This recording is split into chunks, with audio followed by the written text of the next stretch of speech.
So students, our topic is email and email client. So as we all know, what is email? It is a way of sending a electronic message from one computer to another, isn't it? It means you can share any type of electronic message through the email from one computer to one computer or one computer to many computers. Okay. अब ये email भेजने के लिए कोई ना कोई background में काम करता होगा. ऐसा तो नहीं है कि हमने ईमेल टाइप कर दिया, कंपोज करके क्लिक करके सेंड कर दिया तो वो भेज दिया गया या वो पहुंच गया सामने रिसीवर के इनबॉक्स पे. तो होता कैसे है ऐसा कि हम कंपोज करके क्लिक करते हैं और वो सामने रिसीवर के इनबॉक्स पे पहुंच जाता है. उसके पीछे वर्क करते हैं कौन? हमारे ईमेल क्लाइंट्स, जिसे ईमेल रीडर या फिर मेल यूज़र एजेंट या शॉर्ट में MUA भी कहा जाता है. ठीक है. ईमेल क्लाइंट का बेसिकली काम क्या है? ये वैसे तो ईमेल क्लाइंट होते हैं आपके डेस्कटॉप एप्लीकेशन, जैसे नॉर्मल आपके और बाकी सारे एप्लीकेशन स्टोर होते हैं. तो ईमेल क्लाइंट भी एक एप्लीकेशन है जो आपको एक या एक से अधिक ईमेल को ऐड करने के लिए, रिसीव करने के लिए, कंपोज करने के लिए या फिर सेंड करने के लिए यूज़फुल है. ठीक. बेसिकली ईमेल के कुछ उदाहरण हैं जो कि आपके कई ऐसे पॉपुलर क्या बोलना चाहिए ईमेल क्लाइंट्स हैं. ठीक है. ये ईमेल क्लाइंट्स जो हैं आपके आउटलुक एक्सप्रेस जनरली सुना होगा आपने, मोज़िला, फॉक्स मेल, हॉटमेल, ये सब क्या हैं? आपके ईमेल क्लाइंट के ही एग्जांपल्स हैं. ठीक है. ईमेल क्लाइंट का बेसिकली मतलब ये एक ऐसा सॉफ्टवेयर है जो इसीलिए इंस्टॉल किया जाता है कि आपका जो मेल है, यदि आप इंटरनेट कनेक्शन नहीं भी है तो भी यदि मेल आपके इनबॉक्स में है तो उसको आप क्या कर सकते हैं? यूज़ कर सकते हैं. ठीक है. तो ये कुछ आपके एग्जांपल, जैसे कि आपका आउटलुक जो मैंने बताया अभी. ठीक है. हॉटमेल, इसके अलावा कई आपके ईमेल क्लाइंट के एग्जांपल्स हैं. ठीक है. बैक है, ओपेरा मेल है, ओपेरा मेल, ये सब क्या है? आपके ईमेल क्लाइंट्स के एग्जांपल्स हैं. ठीक है. और ईमेल क्लाइंट क्या है? बेसिकली ये यूज़ किया जाता है एक या एक से अधिक ईमेल एड्रेस को रीड करने के लिए, रिसीव करने के लिए, कंपोज करने के लिए या फिर सेंड करने के लिए. ठीक है. और इन्हें ईमेल क्लाइंट भी बोलते हैं, रीडर भी बोलते हैं और मेल यूज़र एजेंट भी बोलते हैं, जिसको शॉर्ट में हम क्या बोलते हैं? MUA. ओके.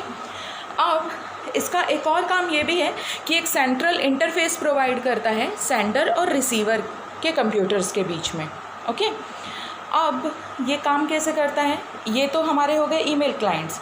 ईमेल क्लाइंट के अलावा जो हम यूज़ करते हैं वो हम मैक्सिमम जो मेल भेजने के लिए यूज़ करते हैं, हम ईमेल क्लाइंट का नहीं, हम किसका इस्तेमाल करते हैं? वेब मेल क्लाइंट का. तो वेब मेल क्लाइंट क्या है? ऐसे मेल क्लाइंट, वो भी एक सॉफ्टवेयर एप्लीकेशन है जो वेब ब्राउज़र की मदद से, याद रखेंगे ईमेल क्लाइंट को वेब ब्राउज़र की ज़रूरत नहीं है, जबकि वेब मेल क्लाइंट को वेब ब्राउज़र, जो भी आप ब्राउज़र चलाते हैं उस वेब ब्राउज़र की सहायता से ही वो सेंड और रिसीव कर सकते हैं. उसके क्या एग्जांपल्स हो सकते हैं? याहू है, जीमेल है, हॉटमेल है. ठीक है. तो ईमेल क्लाइंट सॉफ्टवेयर है जो आप पहले से ही कंप्यूटर में आपके इंस्टॉल कर दिया जाता है. किसी भी मेल अकाउंट से उसको कॉन्फ़िगर करेंगे, फिर उसके बाद वो सेंड और रिसीव हम कर सकते हैं. और जबकि वेब मेल क्लाइंट में क्या है? सीधे सीधे ब्राउज़र पे जाइए, आपका mail account Yahoo, Gmail, Hotmail जिसमें भी है, आप उसमें जाके कंपोज करके सेंड कर सकते हैं. अब ये जो कंपोजिंग और सेंडिंग के बीच की प्रक्रिया है, कोई ना कोई मेथड काम करता होगा इनके बीच में कि कैसे कंपोज होता है, कैसे एक जगह से दूसरे जगह सेंड किया जाता है. तो उसके पीछे के जो मेथड हैं वो मेथड हैं आपके कुछ 3 प्रोटोकॉल्स हैं जो बेसिकली काम करते हैं मेल को एक जगह से दूसरे जगह भेजने के लिए. एक आपका SMTP, एक आपका POP और एक है आपका IMAP. SMTP है, उसका फुल फॉर्म है आपका सिंपल मेल ट्रांसफ़र प्रोटोकॉल. ठीक है. सिंपल मेल ट्रांसफ़र प्रोटोकॉल, इसका जो इन्वेंशन हुआ था, प्रपोज किया गया था, वो 1982 में प्रपोज किया गया था. एप्लीकेशन लेवल का ये प्रोटोकॉल है और ये कनेक्शन ओरिएंटेड है. Means both side connection establish होगा तभी SMTP प्रोटोकॉल वर्क करेगा. ठीक है. फिर उसके बाद इसका और भी क्या क्या काम है? ये मैसेज हैंडल करता है ईमेल सर्वर और TCP/IP जो आपका नेटवर्क है उनके बीच में. साथ साथ में हम जो मेल का नोटिफिकेशन देख पाते हैं कि मेल आया है, लिखाता है ना उसमें you have 1 mail, 2 mail, 3 mail, और मेल का ऐसे ऐसे जो ये आपका आइकन है, ये मेल वाला जो आइकन, ये आइकन आपका बन के आता है विथ नीचे नंबर लिखे हुए। ये सब किसकी हेल्प से बनता है? SMTP जो आपका प्रोटोकॉल है उसकी हेल्प से ये सारी चीज़ें होती हैं। फिर है नेक्स्ट प्रोटोकॉल है हमारा POP प्रोटोकॉल, है ना, पोस्ट ऑफिस प्रोटोकॉल। ये प्रपोज्ड हुआ था 1980 में, ठीक है, मैं लिख देती हूँ इसमें 1980। ये जो आपका है वो 1982 का है, ये आपका 80 का है, और ये आपका 86 में प्रपोज्ड हुआ है, ठीक। तो ये सारे आपके प्रोटोकॉल्स हैं। तो पोस्ट ऑफिस प्रोटोकॉल है, इसका बेसिकली काम क्या होता है कि ये रिसीव करता है ईमेल को मेल सर्वर से, इसका और कोई दूसरा काम नहीं है post office protocol. Just like कि आप अपने मेल को जब तक आप लॉगिन नहीं होते हैं सर्वर में सेफली यदि रखने के लिए जो रिस्पॉन्सिबल है, वो रिस्पॉन्सिबल कौन है? आपका पोस्ट ऑफिस प्रोटोकॉल। ज़रूरी नहीं है ना कि सेंडर ने मेल भेजा और रिसीवर साइड तुरंत एक्टिव होकर वो क्या करे, मेल को रीड कर ले। तो जब तक रिसीवर साइड ऑनलाइन नहीं आता है, उसे मेल नहीं मिलता है, तब तक सर्वर में सेफली सिक्योर करने की रिस्पॉन्सिबिलिटी किसकी है? POP प्रोटोकॉल की। नेक्स्ट प्रोटोकॉल हम आते हैं IMAP प्रोटोकॉल, प्रपोज्ड इन 1986। इसका बेसिकली एक्शन क्या होता है कि ये डाउनलोड करना, या जब हम सर्वर में हैं सर्वर तक रखने की प्रक्रिया के लिए कौन responsible? POP responsible. Overall transmit, receive, compose करने के लिए कौन रिस्पॉन्सिबल? SMTP responsible.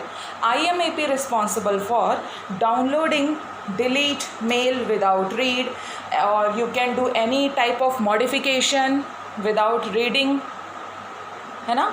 तो ये बेसिकली क्या करता है कि, और अच्छा हाँ, SMTP का एक और वर्क ये है कि आप यदि कोई मेल ऑलरेडी रीड कर चुके हैं तो IMAP क्या करता है, उस मेल को सर्च करने के लिए भी आपको फैसिलिटी प्रोवाइड करता है। फॉर एग्जांपल आपका कोई कहीं से कॉल लेटर आया है तो उस कंपनी का नाम टाइप करके, या जिस भी नाम से आया है वो नाम या वो डेट, जिस भी टाइप का आपका सॉर्टेड है, सॉर्टेड फोल्डर में रखा हुआ है, तो सर्च करके उस मेल को आप तक पहुंचाने का काम, उसके लिए भी रिस्पॉन्सिबल कौन है? IMAP।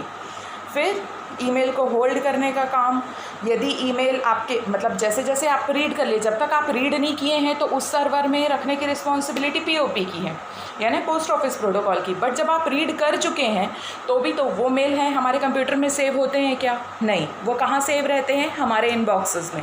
और वो इनबॉक्सेस को बाय डिफ़ॉल्ट कौन मॉनिटर करता रहता है? जो हमारा ISP सर्वर है या ISP प्रोवाइडर है, इंटरनेट सर्विस प्रोवाइडर के थ्रू जो हमको सर्विसेज मिली है, वो ISP के थ्रू जो उनके सर्वर है, उनका जो डेटाबेस है, वहाँ पे वो हमारे मेल सिक्योर हैं। तो हमारे रीड किए गए मेल हमारे इनबॉक्स में सिक्योर रहें, होल्ड करके रखे रहें जब तक हमारे द्वारा वो डिलीट नहीं किए जाते या अल्ट्रेशन नहीं होता उनमें। उनके लिए रिस्पॉन्सिबल कौन है? आपका IMAP प्रोटोकॉल। ओके, तो ये थे हमारे ईमेल और ईमेल क्लाइंट, और ईमेल क्लाइंट को किस तरीके से हेल्प किया जाता है बाकी 3 प्रोटोकॉल्स के ज़रिए। 3 प्रोटोकॉल, वैसे तो बहुत सारे मेन प्रोटोकॉल हैं, पर बेसिकली प्रोटोकॉल आपके कौन कौन से हैं? SMTP, POP और IMAP। जैसे कि आप देख सकते हैं कि आपका सेंडर साइड का कंप्यूटर है, सेंडर साइड ने एक मेल जनरेट किया, मेल जनरेट करने के बाद जो SMTP है, जिसका मेन वर्क ही है कंपोज करना और सेंड करना, तो ये सेंडर तरफ के सर्वर में गया, चेक हुआ उसकी डेस्टिनेशन, ईमेल आईडी जो भी आपने डेस्टिनेटेड दी हुई थी। फिर IMAP, जैसे कि मैंने बताया कि IMAP का काम है आपके साइड का जो सर्वर है ISP सर्वर, उस सर्वर पे जाके वो चेक करता है कि हाँ ये हमारे डेस्टिनेशन आईडी पे सही तरीके से आया है कि नहीं आया है, ठीक है। और फिर उसके बाद यदि वो मेल सही रहता है, हमारा डेस्टिनेशन मिलता है, तो हमारा जो कंप्यूटर है, रिसीवर साइड का कंप्यूटर, उस कंप्यूटर तक उस मेल को पहुंचाने का और उसको तब तक होल्ड करे रखने का जब तक कि हमारे द्वारा कोई मॉडिफिकेशन नहीं होता, लाइक डिलीट या अल्ट्रेशन या फिर उसको और आगे फॉरवर्ड करने का, इस तरीके का कोई भी ऑपरेशन जब तक नहीं होता, तो उसको सिक्योर करके रखे रहते हैं आपके कौन? 2 प्रोटोकॉल, POP और IMAP। तो ये थे हमारे ईमेल क्लाइंट्स और उसके प्रोटोकॉल्स।